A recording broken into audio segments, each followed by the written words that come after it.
There's an old saying among pilots. There are old pilots and there are bold pilots, but there are no old, bold pilots. It's a classic aviation adage cautioning against recklessness. What was once said about pilots and aviation could easily be extended to bikers and motorcycling. Maybe not at the exact same extent, but there's definitely a comparison. Motorcycling is inherently dangerous.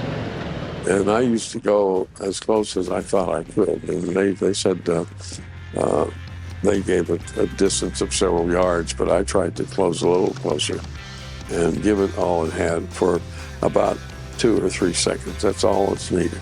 In the mid-1980s, a group of World War II P-47 pilots formed the Old Bold Pilots Association. They chose the name as a playful refutation of E. Hamilton Lee's observation from 1918, proving that many highly skilled, once bold combat pilots did indeed live to a ripe old age. I suppose I could start the OBBA, the Old Bold Bikers Association, with the same sentiment in mind. Every year, thousands of riders take to the road, chasing freedom, adrenaline, and the image of what it means to be a biker, but not all of them make it back. Preliminary reports indicate that 2025 was one of the deadliest years on record for motorcyclists in the US, with fatalities exceeding 6,500. This surge in deaths occurred despite a general decline among other types of traffic fatalities. Riders are more than 28 times more likely to die in a crash than occupants of passenger vehicles. So what separates the riders who become legends from those who become statistics? Is it skill, luck, or something deeper? Something inside the helmet? Today we're exploring the culture and psychological gap between young riders and old riders, and what it really takes to become an old biker. Welcome along for another Hangout, everyone. In our Hangouts, we discuss stories from the saddle, motorcycling experiences, and biker-related topics. Let's get to it. If you're part of the 90% that are new here, welcome. The algorithm dropped you in for a reason, and around here, we don't just ride. We go a little deeper into what it all means. And if you've been around, whether you watch quietly, a frequent commenter, or you're one of the subscribers, just know I see you. You're the reason this channel exists and feels like more than just a collection of videos. I appreciate you more than you know. For many young riders, motorcycling begins with spectacle. It's about the image, the gear, the sound, the thrill, and yes, the occasional Instagram post proving that gravity is merely a suggestion.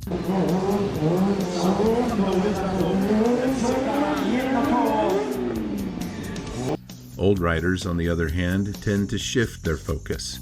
The ride becomes less about being seen and more about seeing. The destination becomes less important than the journey itself. It's a transition from cool and fun to calm and fulfilling, from adrenaline to serenity, from proving something to simply experiencing everything.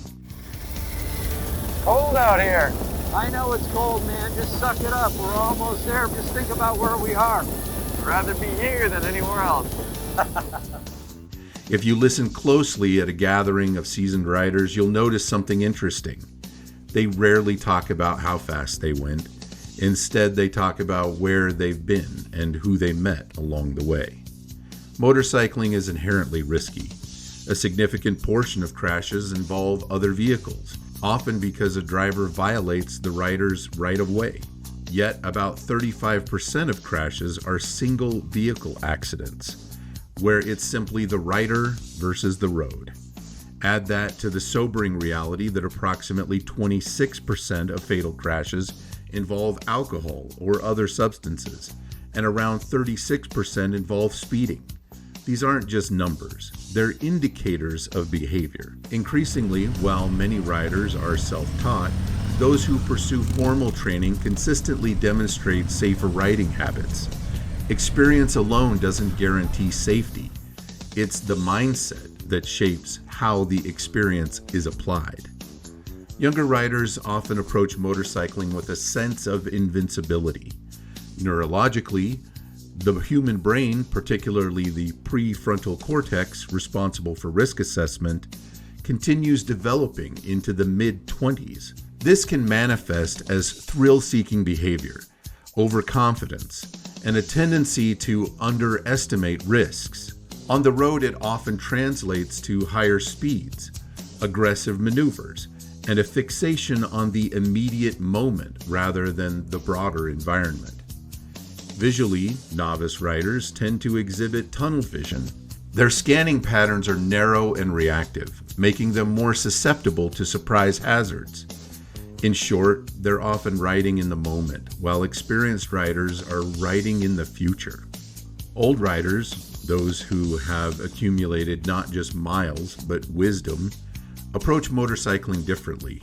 They understand that survival isn't about superior skill, it's about superior judgment. Astronaut Frank Borman once said, "A superior pilot uses his superior judgment to avoid situations which require the use of his superior skill." That philosophy translates perfectly to motorcycling. Experienced riders accept personal responsibility.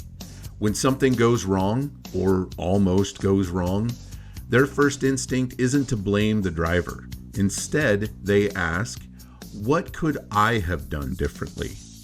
This mindset transforms riding from a reactive activity to a proactive one.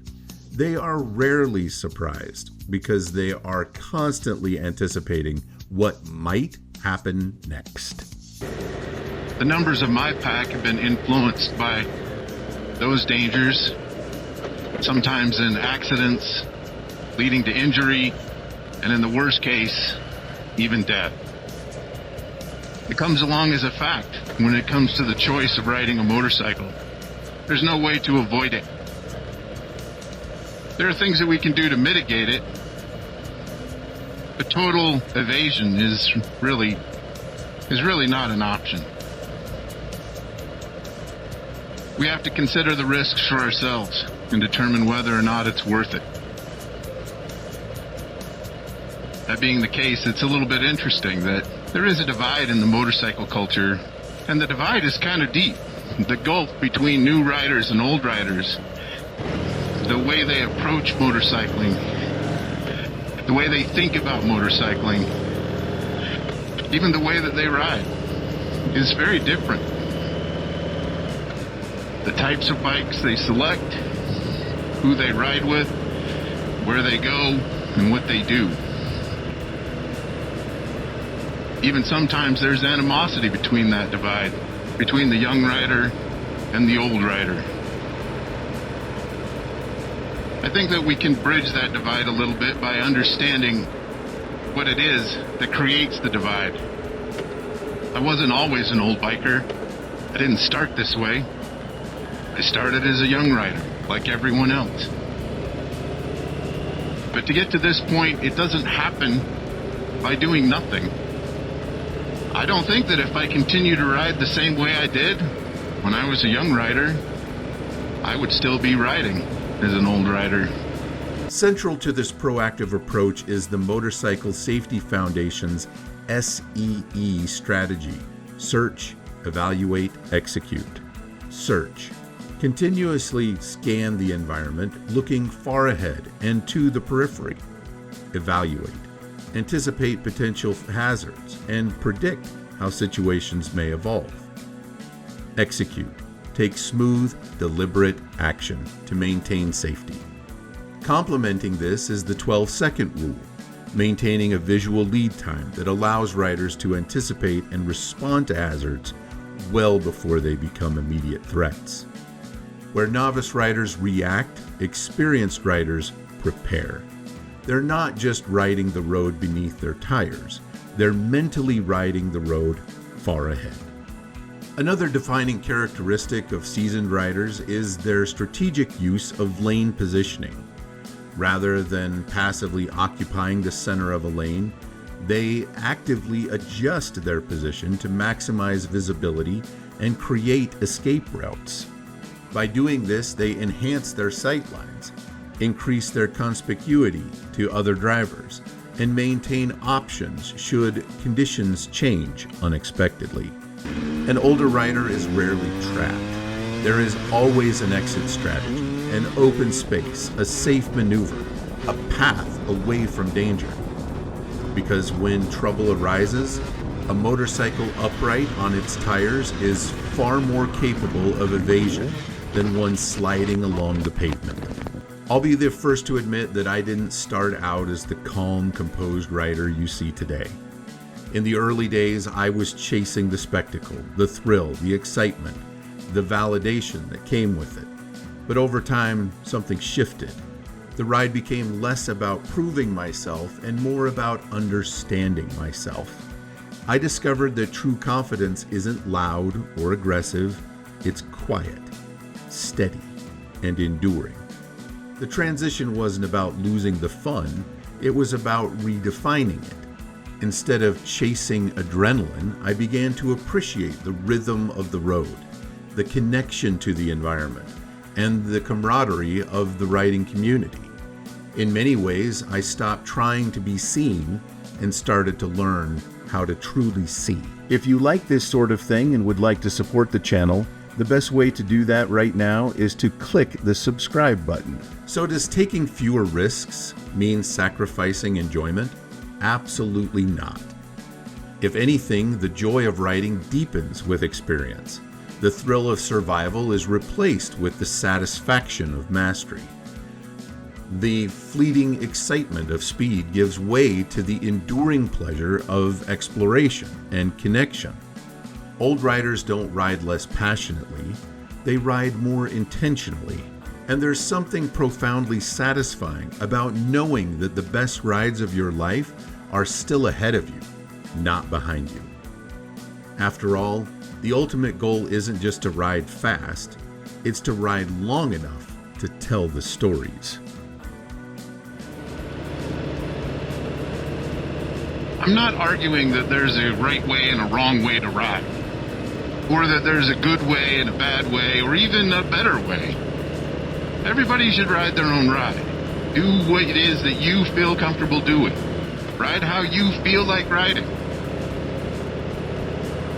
I am arguing that there is a difference between the way that old riders ride and the way that young riders ride. The real difference between young riders and old riders isn't age, it's mindset.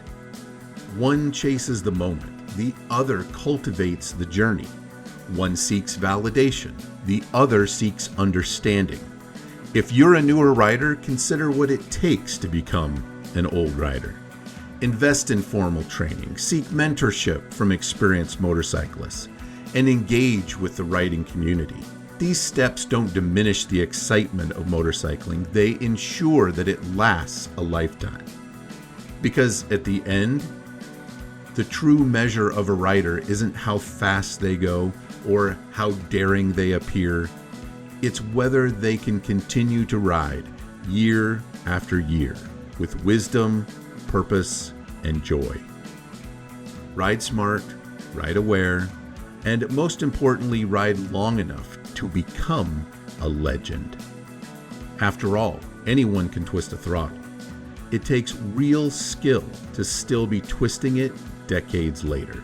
Leave a comment and tell us about your story of transition into legend.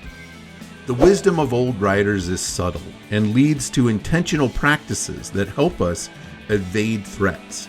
Old riders know secrets that help us avoid no-win situations like the left turn trap.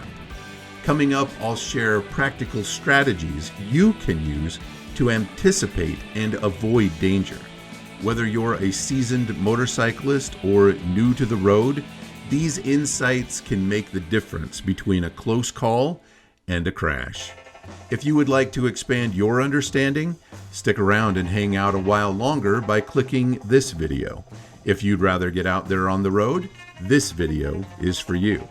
I would really like to hear your ideas for Hangout topics and enjoy your questions or comments. I'll see you out on the road, and we'll see you next time.